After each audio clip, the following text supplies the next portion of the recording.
Hi, today's good person to know is Robert Scoble. He's a futurist and his talk was beyond the mobile and what we can expect to see 5 years from now.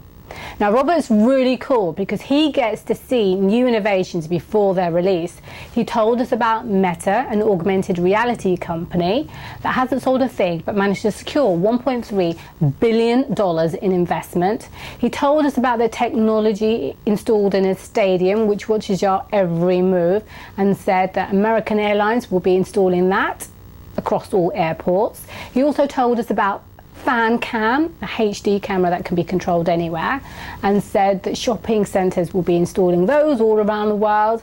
He also told us to watch out for Daniel Ormond, which is the founder of Topingo, and how the guys over at Apple who started Siri have branched out and formed Bib. Now that's all really exciting, but what I was really scared about was when he said the guys over at Google have had to dumb down their algorithm because it's freaking people out. It's basically going into their emails and just finding out a whole load of stuff. Now, Robert said whether we like it or not, this is the kind of stuff we're going to be using in the future because of deep utility. It's going to help us, and so just accept our privacy is over. This is what we're going to be expecting to see 5 years from now, so I hope you enjoy it. And thank you for watching. I get to see things before most other people do. I was the first person to see Siri. Siri was actually launched in my son's bedroom, for instance. What I've started seeing is a new pattern of things that are coming after the mobile phone. So let's go 5 years in the future and then walk back. So this guy started Meta. Meta is an augmented reality company. You might have heard of one of his competitors, Magic Leap, which has gotten $1.3 billion without shipping a product and without having a customer. A competitor of his is Microsoft HoloLens. It's a device that has 4 cameras. It maps out the world, so it starts seeing the world like this, and then it can put virtual things on top of that map. Today, these things are big and ugly, but in 3 to 5 years, they're gonna shrink down to the size of my glasses. You can have screens in front of you. You can have holograms or virtual items that you can control with your hands. It sees your hands because there's sensors on the glasses. In fact, you're starting to see these sensors arrive in mobile phones this year. Google in 3 weeks is going to announce Tango, which is a set of sensors for your mobile phones that can map the world in 3 dimensions and can see the chairs in this room and see you in this room and put stuff on top of that. I met this guy 2 weeks ago at the South by Southwest conference. He's Jim Margraf, and he's built 2 little eye sensors that watch your eyes. And he can type with his eye sensors. So I'm doing this solely with my eyes as fast as I can look. I'm not waiting, I'm not winking, I'm just looking. If you do a Google search on Magic Leap and eye tracking, you basically see a pattern that describes exactly what he just showed you. You are going to be studied through your eyes. If you look at a brand, he showed this to me. If you look at a bottle of water, for instance, it'll take a picture of that bottle of water, the label, it'll go to Google, it'll look it up, tell your eyeglass what you're looking at, and then go to Amazon and let you buy it and present right in your eyeglass whether you can buy it and have it delivered or not. This tells you that it's coming soon. This stuff is going to be a product within 2 to 3, maybe 4 years. So let's walk back toward today. You can see over on the window what it actually will look like outside of your new condo. This condo is a virtual condo, right? Now this is a motion capture room that costs $100,000, let's call it. It's less than that actually today.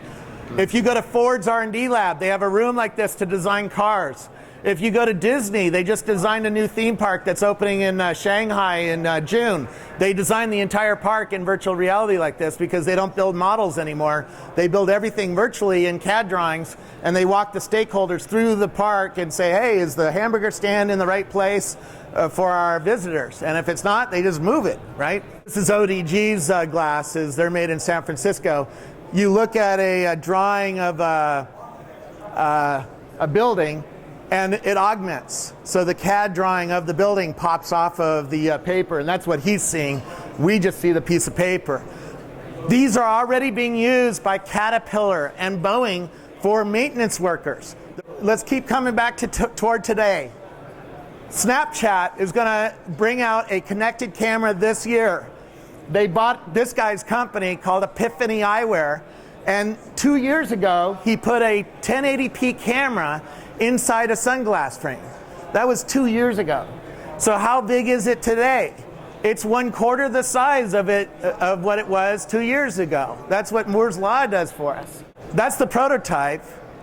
You know what happens with prototypes, they get smaller. So I think we're gonna see a toothpick camera come out this year with a little battery, and the kids are gonna get it for around $100, and they're gonna augment things as they walk around with this little toothpick camera on their sunglass frames. This company is Venue Next. They put 2,000 beacons into this stadium. They have 1,200 Wi-Fi hotspots in this stadium. They have 45 gigabits of internet in and out of the stadium. And they have sensors all over the place. So when you buy your ticket, you're buying it on a mobile phone. So if you bought the Super Bowl ticket, he knows where you live. Think about that one. He knows when you're coming toward the stadium because you're using the mobile phone app because it tells you where to go. And he can redirect you if your parking lot is flooded for some reason or is closed. He can redirect you in real time to parking lot C because he knows how many parking lot spaces are available in real time. He knows when you got to the parking lot because you show your mobile phone to the parking lot attendant and they scan it. He knows when you enter the stadium because you walk by one of these things. It's an Internet of Things device. It has a bunch of radios in there, and it sees your phone walking by it because your phone has beacons in it that he turns on. And so you are going to get access to the stadium. In fact, he just bought a big 4K screen, and as you walk in the front door, it puts your name up on that screen and says, "Welcome to Super Bowl, Robert Scoble." Somebody in one of my audiences, when I was talking about this, said, "I'm turning that shit off. I'm turning off the Bluetooth so you can't track me. I don't want to be tracked in a football stadium." I go, "No, you're not going to turn that off. First of all, you're not going to get in the VIP lounge with it off. Second of all, you're not going to know where the bathroom with the shortest line is because there's a sensor on the bathroom to watch the line length, and it reports it to the app. And you're not going to get a hamburger delivered to your seat the way this thing does it." American Airlines is doing this in all the airports in the world. Let's talk about what else they can do now that you go to a sporting stadium. There's a company out of South Africa called FanCam. They put a high-resolution camera. In fact, they have the only high-resolution camera in Madison Square Garden, and they can control it from their house in Cape Town, South Africa, and they can zoom all the way in on you from the field, all the way in on you on the balcony, right? And I don't know if you noticed this, but there's a link here, tag yourself. And people are tagging themselves on Facebook in the picture. Now think about what you just told the system. You guys who run this company told me they know the sporting customer at far deeper detail than the sporting team does. Because when you buy a ticket from the San Francisco 49ers, they don't know your gender, they don't know your age, they don't even know what team you're really voting for. These guys know your age plus or minus 5 years with algorithms that are looking at your face that's already built. And by the way, it's going into shopping centers all over the world. Head of R&D for Harley Davidson told me they're doing it. They're putting cameras into their stores to do shopping analytics to watch us go in the store. This guy started Zoran. He's an Israeli. He now runs a venture capital firm, has $8 billion under management. His son, Daniel Almog, is the far more interesting guy to watch. He started a company called Topingo, is used by college kids in the United States. I know another company that started that way, right? 70% of all transactions at Santa Clara University are already going through his system, and you don't even know the company's name. And he figured out, oh, wait a second, I know where all the customers are in real time on the system. And so if you're in the coffee shop and you're also in my class, it'll tell you on your phone, pick up Scoble's latte and take it to class, and you'll make $5 Topingo dollars. So he's building a decentralized delivery network that works with a mobile phone, and he's building a cryptocurrency. He's using Bitcoin to make a branded Bitcoin inside Topingo. Because he did surveillance, he said when you're doing government surveillance, you're looking for somebody who is out of a pattern. So he says, I don't care if you're out of a pattern. That's the government's job to look for. I care if you're in pattern. He looks at Do you buy the same iced latte at 7 in the morning? If he does, if he notices that, if his algorithms notice that, he'll just say, would you like your normal iced latte this morning? And he'll save you the clicks. And saving clicks increases sales. This company, Downtown app, the Downtown app. And you order a sandwich and a latte, and it just shows up in 3 to 5 minutes, and they don't ask for any money. They don't ask you to talk to them. They don't ask you to touch anything. There's a common pattern here. It just does it. When they put this thing in store, sales went up 25%. What the trick is, they have a little beacon on each table so that when you order a sandwich, it knows what table you're sitting at. No, the rest of you are going to do this. You're going to reduce clicks for people. Reducing clicks and reducing time to get in a line and transact increases sales. So there's going to be pressure on you to put systems like this into your business. These guys were the two of the three guys who started Siri.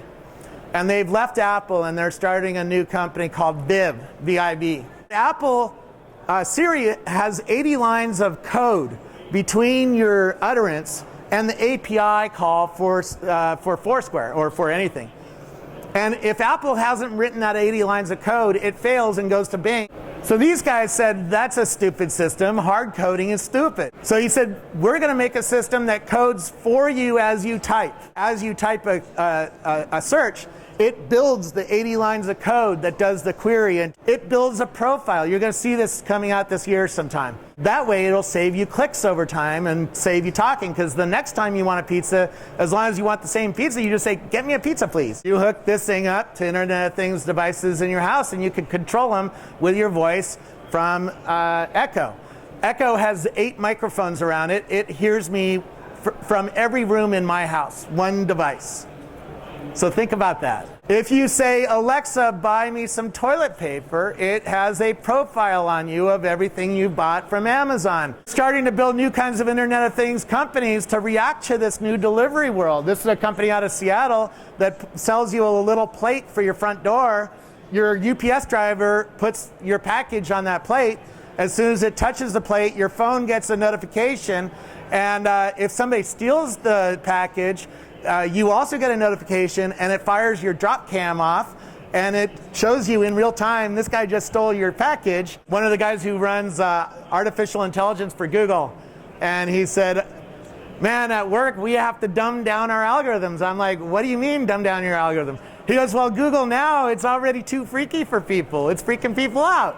So we dumbed it down. We turned off some features that it could do because it's looking inside your email for all sorts of fun stuff and figuring out who you are. A kid after one of my talks walked up with this glove.